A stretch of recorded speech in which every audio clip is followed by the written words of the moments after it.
नमस्कार दोस्तों, learning Ayurveda with doctor Neha channel पर आपका स्वागत है। आज के वीडियो में हम शहद से रिलेटेड आयुर्वेद के कॉन्सेप्ट के बारे में जानेंगे। रेफरेंस बता देती हूँ। अभी हम पढ़ रहे हैं अष्टांग संग्रह सूत्रस्थान अध्याय 6 द्रव विज्ञानी अध्याय, जिसमें हमने 3 चीज़ें, सबसे पहले जल, उसके बाद दूध, उसके बाद इक्षु वर्ग के बारे में पढ़ लिया। आज के वीडियो में हम शहद के बारे में जानेंगे, मधु वर्ग के बारे में आचार्य क्या बोलते हैं। सबसे पहले तो शहद के क्या गुणधर्म होते हैं।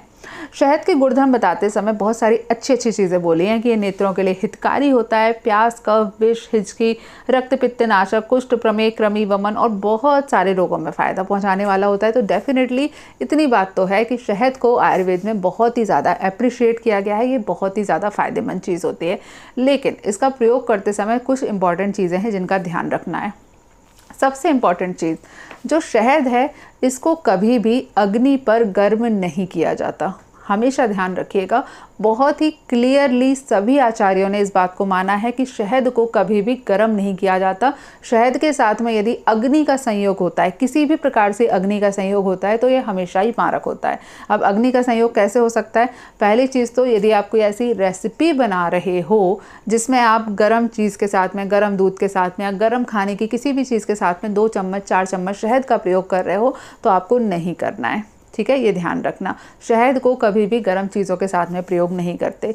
दूसरी बात, शहद को गर्म ऋतुओं में सेवन नहीं किया जाता। शहद का सेवन हमेशा ही शीतल या फिर सामान्य ऋतुओं में करना चाहिए। गर्मी की जो ऋतुएं हैं, यानी कि ग्रीष्म और शरद, ये 2 ऋतुएं होती हैं जिसमें शरीर में मुख्य रूप से गर्मी बहुत ज़्यादा बढ़ी हुई रहती है, पित्त बहुत ज़्यादा बढ़ा हुआ रहता है। तो ग्रीष्म ऋतु में और शरद ऋतु में, इन 2 ऋतुओं में कभी भी आपको शहद का सेवन नहीं करना चाहिए। एटलीस्ट कम से कम ज़्यादा मात्रा में शहद का सेवन नहीं करना चाहिए। ठीक है, ये 2 इंपॉर्टेंट चीज़ें हुई। उसके बाद, जब आपके अंदर गर्मी बहुत ज़्यादा बढ़ी हुई हो, आपके अंदर खुद के अंदर गर्मी कैसे बढ़ सकती है? या फिर तो आपके शरीर में पित्तज्यादि हो रखी हो, ऑलरेडी काफ़ी ज़्यादा गर्मी है, पेट में बहुत ज़्यादा गर्मी है, तब आपको शहद का सेवन नहीं करना है। दूसरा, गर्मी कैसे हो सकती है कि आप अभी अभी व्यायाम करके आए हो। अब ये पॉइंट बहुत अच्छे से याद रखना। टीवी पर बहुत सारे ऐड आते हैं, बहुत सारी एक्ट्रेस हैं, हीरोइन हैं जो शहद का ऐड करती हैं, जो डाबर वाला जो शहद है उसके लिए ऐड करती हैं, एडवर्टाइज़ करते हैं। तो वो क्या दिखाते हैं? जिम करने के बाद में, पहले तो बढ़िया जिम में जाकर उन्होंने एक्सरसाइज करी, उसके बाद घर पे आए, ग्रीन टी बनाई और 2 चम्मच शहद डाला और मिला के उसको पी गए। ये बिल्कुल ही नुकसान पहुंचाएगा, 100% नुकसान पहुंचाएगा। ऐसा आपको नहीं करना है। जब आप बहुत ज़्यादा थके हुए हो, जब आप जिम करके आए हो, जब आप ऑलरेडी बहुत ज़्यादा पसीना पसीना हो रखा है, तब आपको तुरंत कभी भी शहद का सेवन नहीं करना है। ये ध्यान रखना है। जिम करने के बाद बहुत सारे लोग करते हैं, नींबू पानी और शहद डाल के पीते हैं। नहीं पीना है। आधे घंटे रुक जाओ, 1 घंटे रुक जाओ, तब लो। या फिर आप दोपहर में जब घर में हो, लंच के टाइम के बाद में 1 आध घंटे बाद, तब उस तरीके से आप उसका सेवन करो। या फिर सुबह सुबह आप इसका सेवन करो। ठीक है, आपको कभी भी, जब कभी भी अग्नि का संयोग नहीं करवाना है, ना ही आपके शरीर की अग्नि के साथ में, ना ही आपको गर्मी के टेम्परेचर में, मतलब जब गर्मी है, टेम्परेचर है, तब प्रयोग नहीं करना है। आपके अंदर, शरीर के अंदर गर्मी बढ़ी हुई है तब भी नहीं करना है, और गैस पे गर्म करके भी नहीं करना है। ठीक है, ये सिंपल से कॉन्सेप्ट है, इसको आपको याद रखना है। इसके बाद एक चीज़ बिल्कुल अच्छे से, दूसरा कॉन्सेप्ट है वो ध्यान रखना है कि जो शहद होता है, ये गुरु, रूक्ष, कषाय और शीतल, ये 4 इंपॉर्टेंट गुण हैं। इसका होने से इसका कभी भी अधिक मात्रा में प्रयोग नहीं करना चाहिए। ठीक है, वैसे तो शहद जो है वो त्रिदोष शामक है, 3 दोषों का शमन करने वाला होता है, लेकिन यदि इसका अधिक मात्रा में प्रयोग करोगे तो ये आपके शरीर में वात दोष को बढ़ाने वाला हो जाता है और स्त्रोतस का अवरोध करने वाला होता है। कई लोग, जो लोग मोटापे का ट्रीटमेंट करवाते हैं या फिर सोच रहे होते हैं, होम रेमेडीज़ का इस्तेमाल कर रहे होते हैं, तो उनको बिल्कुल पागलपन की तरह हो जाता है कि बस शहद का सेवन करना है, शहद पीने से मोटापा घट जाता है। तो ऐसा नहीं करना है। शहद का सेवन हमेशा ही अल्प मात्रा में किया जाता है। अधिक मात्रा में सेवन करने से यह नुकसान पहुँचाता है।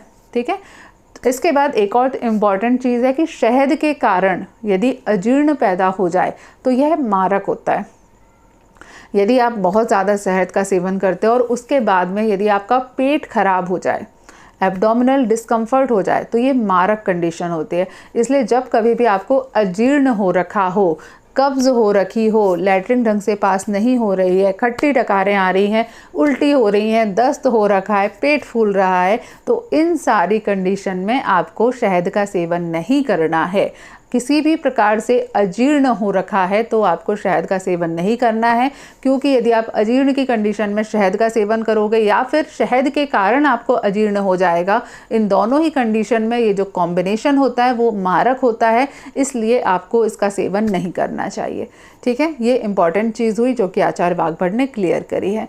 उसके बाद एक चीज़ और जो कि यहाँ पर इस पर्टिकुलर चैप्टर में नहीं है, जो चरक संहिता में है, लेकिन वो इम्पॉर्टेंट है इसलिए मैं आपको यहाँ पर बता देती हूँ। कुछ चीज़ें होती हैं जो शहद के साथ में नुकसान पहुँचाती है। शहद के साथ में आप कोई भी दूसरी चीज़ ले रहे हो, ठीक है, ये है शहद, यहाँ पर ये शहद और ये है दूसरी चीज़, इसको कभी भी आपको समान मात्रा में नहीं लेना है। मतलब क्या, यदि आपने 1 चम्मच शहद लिया तो इसमें आपको 1 चम्मच की मात्रा में पानी नहीं मिलाना है। ठीक है, क्लियरली याद रखना, जितना शहद है उतनी मात्रा में पानी नहीं मिलाना है। पानी आपको बहुत ज़्यादा रखना है। ठीक है, कम से कम 4 गुना, 5 गुना, 10 गुना पानी आपको रखना पड़ेगा। इसीलिए 1 गिलास पानी में 1 चम्मच शहद घोला जाता है, ये ध्यान रखना। फिर जितनी मात्रा में शहद है उतनी मात्रा में दूसरी दवाई नहीं मिलानी है, ये भी ध्यान रखना। बहुत सारे लोग शहद के अलग अलग प्रकार से होम रेमेडीज़ का इस्तेमाल करते हैं, तो जितनी मात्रा में शहद लिया उतनी ही मात्रा में दवाई ले लेते हैं, तो ऐसा नहीं करना है। आप कोई भी होम रेमेडीज़ का इस्तेमाल कर रहे हो या तो आपको बहुत ही कम मात्रा में रखनी है। होता है ना, खासतौर से सर्दी जुकाम खांसी में बड़ा फेमस है कि अदरक का रस लिया और साथ में शहद ले लिया, तो अदरक का रस आपको कम मात्रा में रखना है, शहद की मात्रा आपको ज़्यादा रखनी है, ये ध्यान रखना है ना। शहद आपको वहाँ ज़्यादा रखना पड़ेगा।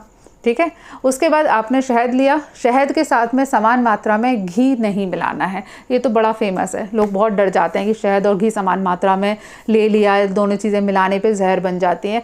समान मात्रा में नहीं लेना है। यदि आप घी 1 चम्मच ले रहे हो तो जो आप शहद लोगे वो आपको 4 चम्मच लेना पड़ेगा। ठीक है, ज़्यादा मात्रा में लेना पड़ेगा। ये कुछ इंपॉर्टेंट टिप्स हैं जो आपको याद रखनी पड़ेंगी। यदि आप ये सारी चीज़ें ध्यान रखते हुए शहद का सेवन करोगे तो फिर शहद बहुत ही ज़्यादा गुणकारी होता है, बहुत ज़्यादा फायदेमंद होता है, अमृत के समान होता है और शरीर के लिए हर तरीके से पोषण प्रदान करने वाला होता है। सिंपल से डू एंड डोंट्स हैं, उनको फॉलो करना। चलिए, आज के लिए इस वीडियो में इतना ही। नेक्स्ट वीडियो में हम इससे आगे पढ़ेंगे इस चैप्टर में और क्या क्या इंटरेस्टिंग बातें कही गई हैं और अलग अलग चीज़ों के बारे में क्या बताया गया है। यदि आपको इस सीरीज़ पसंद आ रही है तो प्लीज़ कमेंट करके मुझे बताएं। आप लोग कमेंट करोगे तो ही मुझे पता चलेगा क्या अच्छा लग रहा है, क्या अच्छा नहीं लग रहा है, तो प्लीज़ कमेंट ज़रूर करिएगा। चलो, नेक्स्ट वीडियो में मिलते हैं, तब तक के लिए stay healthy and be happy. Good bye.